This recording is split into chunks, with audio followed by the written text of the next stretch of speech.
Hola, buenos días. Soy Joanny Sánchez. Sí, Joanny Sánchez, a pesar de esta voz un poco tomada o ronca, que me ha dejado un resfriado que sufrí durante el pasado fin de semana.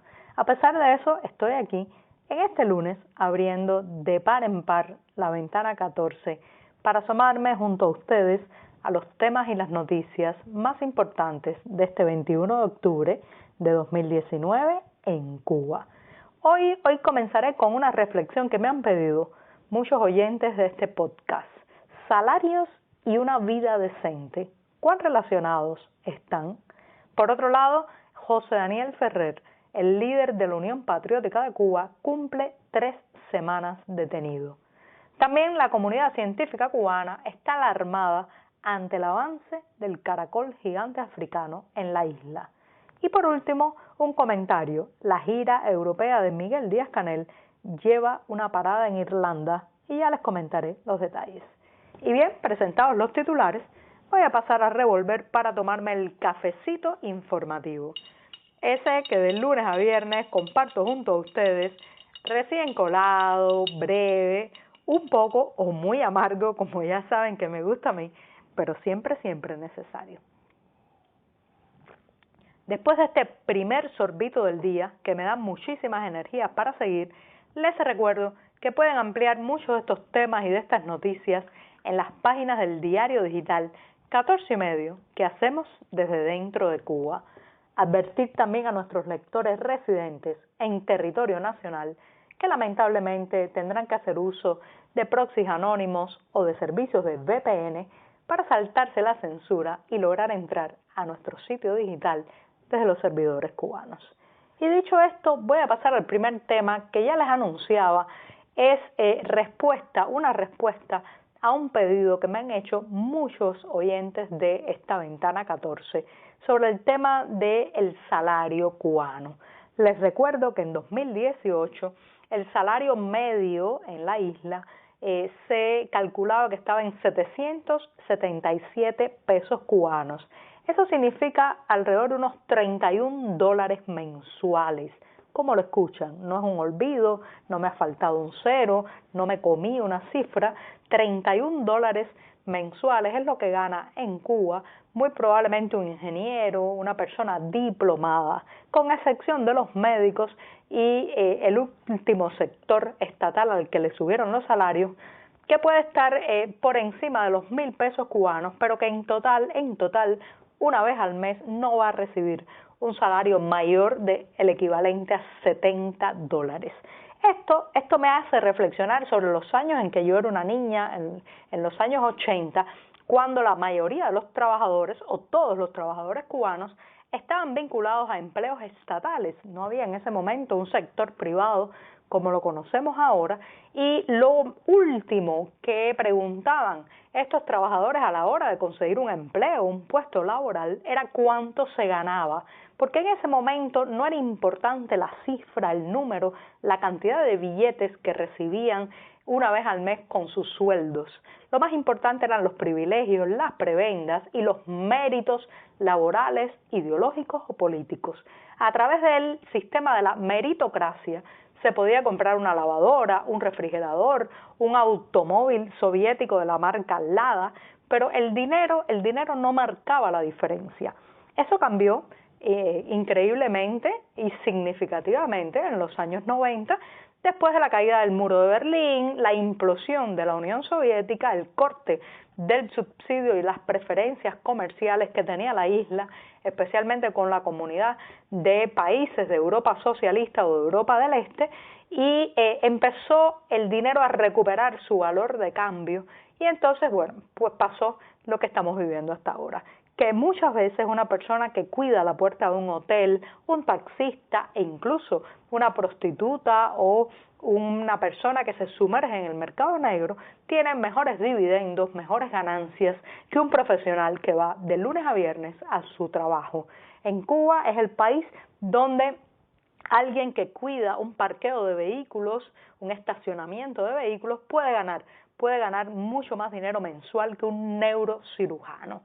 y eso ha hecho, bueno, pues que una gran sacudida en cuanto a las clases sociales, la manera en que se mide el poder adquisitivo, y también ha dejado en entredicho la necesidad del salario o el salario como principal soporte económico de las familias cubanas.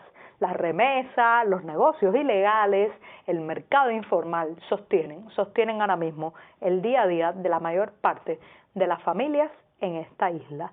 Y con esto me voy rápidamente a la situación de José Daniel Ferrer, el líder de la Unión Patriótica de Cuba, detenido el pasado 1 de octubre y que hoy lunes, cumple 3 semanas arrestado.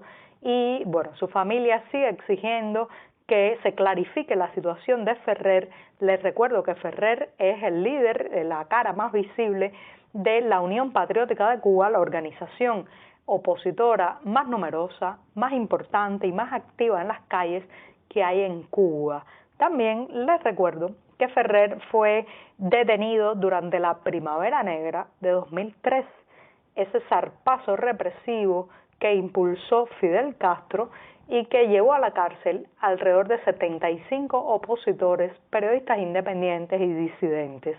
Ferrer fue de ese grupo de prisioneros uno de los que tuvo las condenas más altas y finalmente en 2011, gracias a una serie de negociaciones internacionales y de presiones internas, pues fueron excarcelados, decidió quedarse en Cuba, ha impulsado este tema de la disidencia dentro de la isla a través del trabajo de la UNPACU, y este 1 de octubre fue detenido en la sede de esta organización opositora en la ciudad de Santiago de Cuba.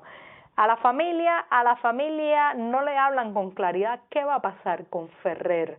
Les dicen que puede ser procesado, pero todavía no hay detalles de si ha sido instruido de cargos.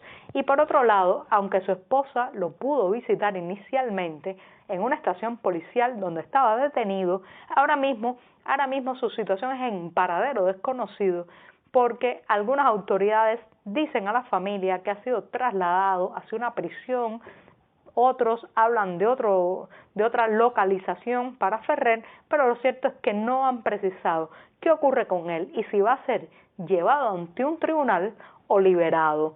Incluso el recurso de habeas corpus presentado el pasado jueves fue rechazado por las autoridades. Así que hay una gran interrogante sobre el futuro inmediato de José Daniel Ferrer y solo la presión internacional y las demandas internas pueden hacer que traspase los barrotes y regrese a su casa.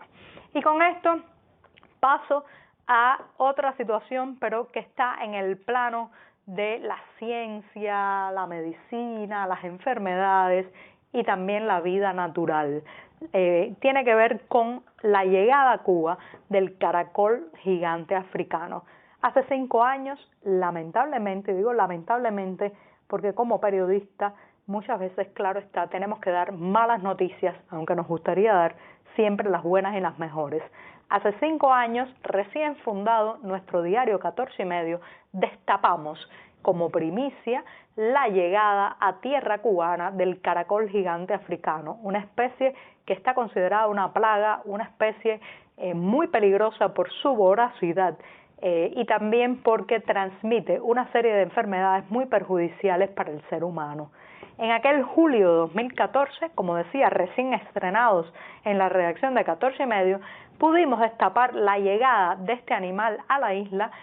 Semanas después, el oficialismo y los medios oficiales tuvieron que reconocer que realmente era cierto, pero en estos 5 años, en este lustro que ha pasado, lo cierto es que la situación se ha agravado muchísimo, el animal se ha expandido por prácticamente todas las provincias cubanas y ahora es que finalmente la Academia de Ciencias de Cuba va a dedicar una sesión especial el próximo jueves para establecer una serie de medidas contra este animal, una especie invasora peligrosa, reitero, de origen africano, que mantiene en ascuas, en vilo, a los profesionales de la salud y a los epidemiólogos cubanos. Va a haber una reflexión científica sobre esto que a lo mejor de ella pues surgen o salen algunas medidas a tomar. Lo cierto es que han pasado 5 años de convivencia con este animal que come casi cualquier cosa y los cubanos tienen más dudas, más interrogantes, más cuestionamientos de la actuación de las autoridades y más temores de a dónde va a llegar este caracol gigante africano. Y con esto me voy rápidamente a una noticia que tiene que ver con una gira. Les recuerdo que en Ventana 14 anunciaba la pasada semana que Miguel Díaz-Canel iba a hacer una gira europea. Pero bueno, los países incluidos en la gira europea, que se sepa hasta ahora en la agenda pública, son Rusia, Bielorrusia y Azerbaiyán. Pero ha hecho una escala este domingo también en Irlanda. Esto es una manera de devolver con esta visita oficial la que realizó hace 2 años el jefe de Estado irlandés a la isla. Por el momento se han visto fotos de Miguel Díaz-Canel y de su esposa en las calles irlandesas. Se le ha visto también, según reportes, tomarse una cerveza Guinness en Irlanda. Ojo, un trabajador cubano necesita todo un día de trabajo, su salario íntegro de una jornada para poder tomarse una cerveza, pero el presidente de la República pues está allí en Irlanda disfrutando de una de estas Guinness. Y por último también visitó un busto de James Joyce, el autor del Ulises. Y con una frase del Ulises me voy a despedir hasta mañana. Y dice así: soberano de los mares, sus ojos fríos como el mar miraron la bahía vacía. Parece ser que la historia tiene la culpa en mí y en mis palabras sin odio. Hasta mañana.